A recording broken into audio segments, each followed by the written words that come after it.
Si nos detenemos a mirar los retratos de los siglos XVII y XIX, en donde los hombres, incluidos los reyes franceses, están representados con magníficas pelucas con rizos, uno podría preguntarse involuntariamente, ¿por qué las usaban? Las pelucas comenzaron a implementarse hace mucho tiempo. Inicialmente se utilizaban en estados bastante antiguos como Persia, Egipto, Asiria y otros para demostrar poder y también para cubrir la calvicie. Aparte de los estados mencionados anteriormente, los griegos también se colocaban pelucas para ir al teatro o para complementar sus atuendos, máscaras y cosméticos. La mayoría de los etimólogos hacen remontar el origen de la peluca al francés antiguo perruquet. En la Edad Media, la Iglesia condenaba estrictamente las pelucas, creyendo que la bendición de Dios no podía pasar a través del cabello artificial. Sin embargo, después de un par de siglos, cuando Europa se vio abrumada por una ola de epidemias, ese tipo de problemas pasaron a un segundo plano. El caso de la epidemia de sífilis. Esta enfermedad venérea fue traída a Europa desde América por la tripulación de Colón, cuyos miembros, habiéndose unido al ejército real, propagaron la enfermedad durante las campañas militares que hacían en otros países. Una de las consecuencias de la sífilis era la caída del cabello, que empeoraba con la implementación de tratamientos a base de mercurio. En este periodo de tiempo, el plomo también era una razón por la cual tanto hombres como mujeres a menudo perdían el cabello. Se encontró una gran cantidad de mercurio y plomo en cosméticos y medicamentos. Dado que Europa estaba cubierta periódicamente por epidemias de viruela, que dejaban profundas cicatrices en los rostros de quienes habían estado enfermos, no había forma de prescindir del maquillaje. Por lo general, se aplicaban una capa gruesa de maquillaje en la cara, que en aquella época se hacía a base de albayalde, carbonato básico de plomo. Sumado a lo anterior, las condiciones insalubres reinaban en toda Europa. Las alcantarillas aparecieron tan solo hasta mediados del siglo XIX, además, la gente creía que bañarse a menudo era muy peligroso. Decían que el agua caliente abría los poros de la piel y debido a esto varios tipos de infecciones podían entrar en el organismo. Este pensamiento hacía que la idea de bañarse fuera considerada como algo que solo hacían los plebeyos. Las prendas de vestir tampoco se lavaban, sino que las colgaban y dejaban ventilar al aire libre. El olor corporal lo ahogaban casi siempre con perfume. Uno de los efectos de las condiciones insalubres fueron los piojos. Para deshacerse de ellos rápidamente, la gente simplemente se rapaba la cabeza. Por consiguiente, los nobles sin cabello en ese momento estaban lejos de ser algo inusual.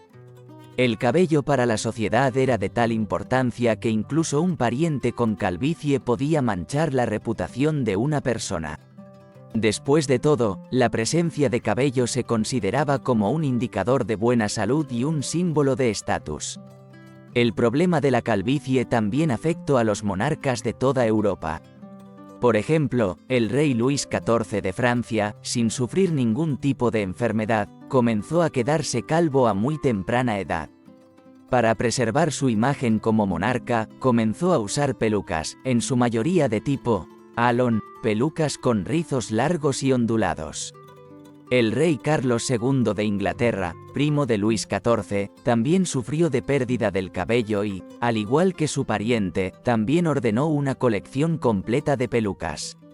Dado que los reyes siempre han sido considerados creadores de tendencias, no fue para nada sorprendente que después de que los dos gobernantes más influyentes de Europa comenzaron a usar pelucas, todos a su alrededor empezaron a imitarlos. La moda de las pelucas se extendió primero por Francia y luego por Europa. Se volvieron un accesorio muy conveniente para cubrir las consecuencias de distintas enfermedades. Por ejemplo, la reina Isabel de Inglaterra escondió sus canas debajo de una peluca, así como la escasez de cabello después de sufrir de viruela. Por otro lado, el rey Carlos II de Inglaterra ocultó los efectos de la sífilis debajo también de una peluca. Las pelucas estaban hechas de materias primas naturales. La más barata era una peluca hecha de pelo de cabra y crin de caballo, mientras que la más cara estaba hecha de cabello real. Para cuidar tal producto, los condes y los reyes tenían sirvientes separados que se dedicaban exclusivamente a las pelucas. A las pelucas debían peinarlas y colgarlas para que se ventilaran, además, debían ser cubiertas con un polvo especial aromatizado, sin olvidarnos de que tenían que protegerlas contra los piojos, por lo que a veces las dejaban en agua hirviendo o las trataban con compuestos cáusticos especiales. Después de que la higiene en Europa mejoró, la peluca pasó a ser un símbolo de riqueza. La moda de las pelucas terminó después de la Gran Revolución Francesa, burguesa de 1789. La monarquía, y con ella toda la clase aristocrática, fueron abolidas, y un gran número de personas que llevaban pelucas fueron decapitadas. Los que sobrevivieron vivieron con miedo de usar pelucas para no mostrar su pertenencia a la clase de élite. Solo en el Reino Unido algunos miembros de la Cámara de los Lores y jueces todavía utilizan pelucas similares. Aún así, hoy en día esta tradición es solo un homenaje a la historia. En lo que respecta a la Europa medieval, los hombres comenzaron a preferir las medias pantalón a los pantalones, que eran peculiarmente similares a las medias modernas. Las medias pantalón medievales, conocidas como chausses, al principio consistían en dos medias diferentes, algo así como las dos perneras de un pantalón, las cuales se ataban cada una por separado a la ropa interior. Poco a poco, los chausses se convirtieron en pantalones ordinarios, que se conectaban entre sí. En el período de la Edad Media, cuando la gente montaba a caballo, un jinete necesitaba usar ropa especial para poder disfrutar de un paseo cómodo y que durante algún viaje largo la superficie de la parte interna del muslo de la pierna no hiciera fricción.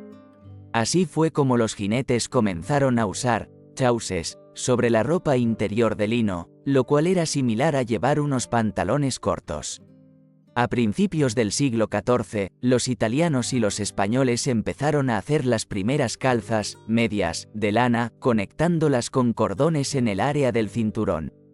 A fines del siglo XIV, las calzas comenzaron a coserse juntas a la altura de la cintura y se le añadió una bragueta en el área de la entrepierna.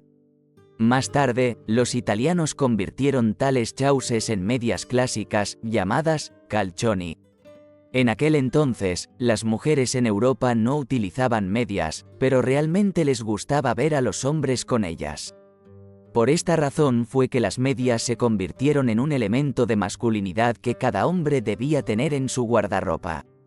Los españoles preferían usar medias debajo de los gregüescos, pantalones de terciopelo exuberantes, que en su mayoría estaban rellenos de aserrín o algodón para aumentar su grosor.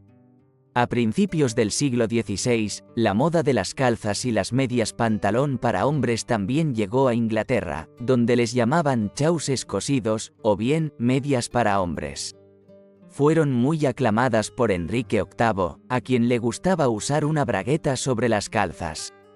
Todos los aristócratas comenzaron a emplear tal elemento del guardarropa, especialmente después de que la moda de los jubones acortados empezó a tomar fuerza.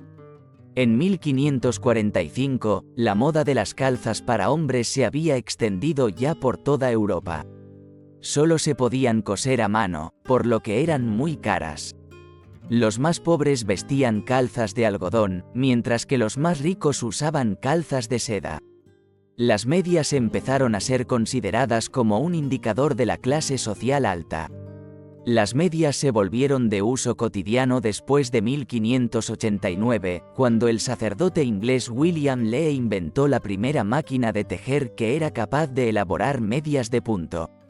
La reina Isabel I, habiendo recibido un par de medias de punto como regalo de Lee, se horrorizó por el diseño tan tosco que tenían y se negó a patrocinar aquel proyecto.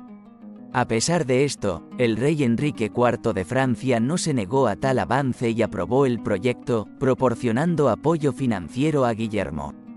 Gracias a la ayuda económica, el sacerdote pudo abrir una producción en masa de medias en Rouen, Francia. A lo largo de los siglos XVII y XVIII, las medias para hombres europeos continuaron en la cima de la popularidad, especialmente en los representantes de las clases nobles a quienes les gustaba mucho usarlas. Aún así, en estos tiempos la costumbre de ponerse medias de manera tan abierta empezó a perder fuerza, causando así que los hombres empezaran a vestir sobre ellas calzones largos que llegaban hasta más debajo de las rodillas. Asimismo, el comercio de la seda comenzó a desarrollarse rápidamente, por lo que las medias se convirtieron en un artículo de lujo muy común entre la población masculina. Sin embargo, en climas fríos, las calzas de seda eran muy incómodas. En caso de que un hombre quisiera mantenerse caliente, se veía obligado a huesearlas en varias capas. Aún así, la razón principal por la que los hombres europeos comenzaron a dejar de utilizar medias fue su excesiva distribución y bajo costo. Después de la Gran Revolución Francesa, llegó una nueva moda en la que las medias pantalón y las calzas comenzaron a ocupar grandes espacios en el guardarropa de las mujeres, dando como resultado que a partir de ese momento los hombres empezaran a vestir medias tan solo en invierno y exclusivamente debajo de la ropa.